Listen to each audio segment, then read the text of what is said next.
Madam నాకున్న సమాచారం ప్రకారం Allu Arjun versus mega war అయితే కంటిన్యూ అవుతుంది. దీనికి సంబంధించి జనసేన పొలిటీషియన్స్ ఎవరైతే ఉన్నారో వాళ్ళు అల్లు అర్జున్ పైన బయటకు వచ్చి మాట్లాడటం, దీనిపైన అల్లు అర్జున్ కూడా సీరియస్ అయ్యారని తెలుస్తోంది.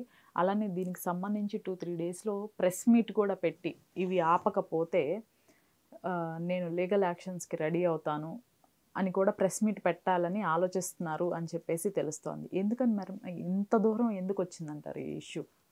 ఇగోస్ అండి.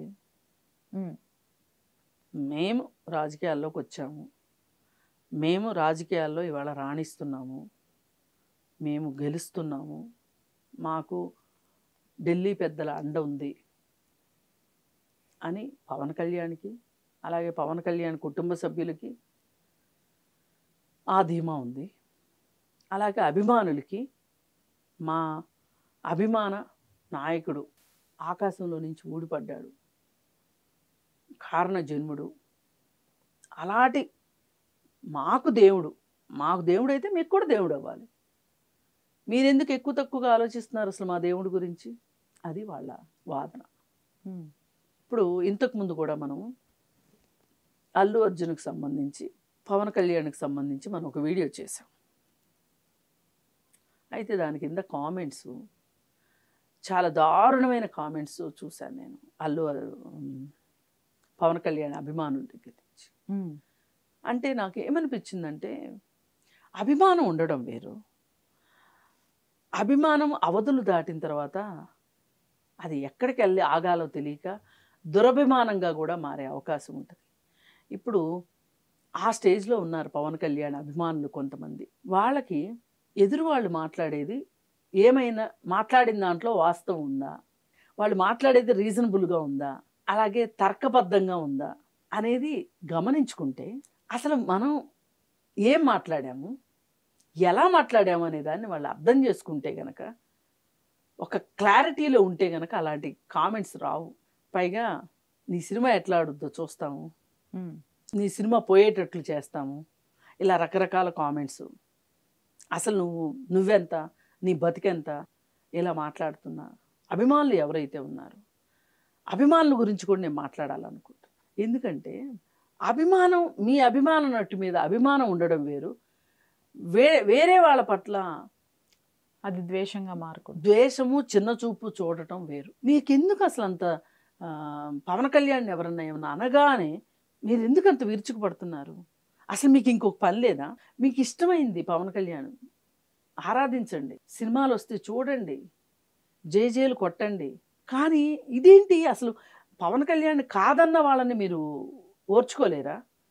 పోయినసారి కూడా నేను గమనించాను, రేణు దేశాయి ఇంకో పెళ్లి చేసుకోబోతుంది, ఎంగేజ్మెంట్ అయింది అని తెలియగానే ఎంత రచ్చ.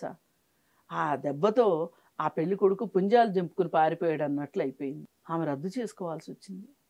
నువ్వు ఎప్పటికీ మా వదినవే, నువ్వు ఎలా పెళ్లి చేసుకుంటావు, నువ్వు పెళ్లి చేసుకోవడానికి వీల్లేదు అంటే, మీ అన్నేమో ఒక పెళ్లి మీద పెళ్లి చేసుకుని కొనుక్కోవచ్చు, ఆమె మట్టుకు విడాకులు ఇచ్చిన తర్వాత కూడా పెళ్లి చేసుకోకూడదు. ఇదేనా మీ న్యాయం? అంటే ఇలా అడిగేవాళ్ళు లేరు, ప్రశ్నించేవాళ్ళు లేరు అని చెప్పి మీ ఇష్టారాజ్యంగా మాట్లాడతారా? మాట్లాడేవాళ్ళు కూడా ఉంటారు. నేను మాట్లాడాను రేణు దేశాయికి ఒక సపోర్ట్ ఇస్తూ, ఆమె ఇష్టం, ఆమె జీవితం. మరి ఆ రోజు మీ అన్నకి చెప్పుకోలేకపోయారా విడాకులు వద్దు అన్నయ్య అని?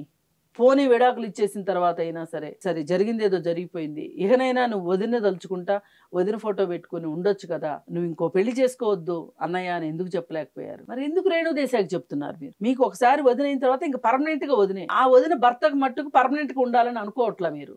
అందుకని ఇలా మీరు అమాయకుల్లాగా చిన్న బుద్ధితోటి నేను ఇలా మాట్లాడితేనందువల్ల నా అధినాయకుడిని కొలుస్తున్నానా, వేరే వాళ్ళని ద్వేషిస్తున్నానా అనే జ్ఞానం కూడా లేకోకుండా తయారైపోయిన అభిమానులు ఎవరైతే ఉన్నారో వాళ్ళు ఈ విధంగా మాట్లాడితే అల్లు అర్జున్కి పోయేదేమీ లేదు. పోతే ఒక సినిమా పోతుంది, ఒక సినిమా ఆడదు. ఎవరికి నష్టం? ప్రొడ్యూసర్కి నష్టం, మెయిన్ ప్రొడ్యూసర్కే కదా. తర్వాత బయ్యర్స్కి నష్టం. అతన్ని ఏదో తాత్కాలికంగా అతని మార్కెట్ని దెబ్బతీయాలని మీరు చూస్తే ఎంతవరకు కరెక్టు?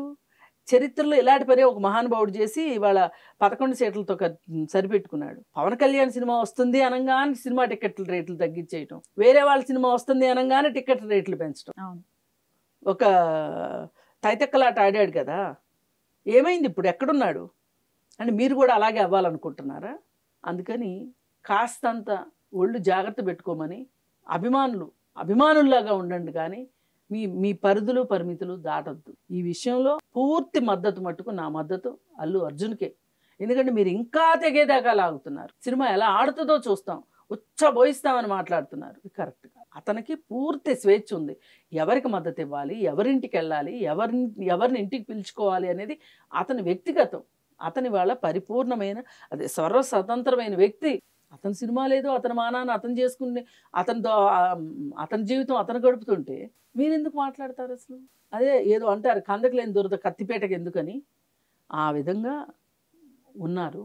దీనిపైన వాళ్ళకు కూడా ఓర్పు నశించినట్లుంది, అల్లు అర్జున్కి, అల్లు అరవింద్కి కూడా. మరి మీరు చేసేది మీరు చేస్తే, వాళ్ళు చేసేది వాళ్ళు చేస్తారు. అందుకని ఈ ఈగో క్లాషెస్ పక్కన పెట్టేసి మీరు కొంచెం తగ్గండి వెనక్కి. అటు సైడ్ నుంచి సౌండ్ రాదు, కానీ మేము తగ్గము అని ముందుకెళ్తారా, అటువైపు నుంచి కూడా ముందుకు వచ్చే వాటిని ఎదుర్కోవాల్సి ఉంది. కానీ వీటన్నిటినీ మించి పవన్ కళ్యాణ్ ఒక్కసారి నోరు తెరిచి మాట్లాడి తన అభిమానుల్ని తను శాంతపరుచుకుంటాడా, తప్పురా నాయన అని బుద్ధి చెప్పుకుంటాడా? మనం రాజకీయాల్లోకి వచ్చింది ప్రజలకు సేవ చేయటానికి కానీ వేరే వాళ్ళకి శాపాలు పెట్టడానికి కాదు అని చెప్పుకుంటాడా? ఇక్కడ బాధ్యత కూడా పవన్ కళ్యాణ్ మీద ఉంది. అభిమానులకు మనం చెప్పేదానికంటే కూడా పవన్ కళ్యాణ్ ఈ పని చేయాలి. అసలు చేస్తే పెద్ద మనిషి తరహాగా ఉంటుంది, ఒక పరిణితి కలిగిన మనిషిలాగా ఆలోచించిన వాడు అవుతాడు. ఇది ఒక రకంగా పవన్ కళ్యాణ్కి నా రిక్వెస్ట్, హంబుల్ రిక్వెస్ట్. ఇంత ద్వేషాన్ని సమాజంలో వెదజల్లడం కరెక్ట్ కాదు.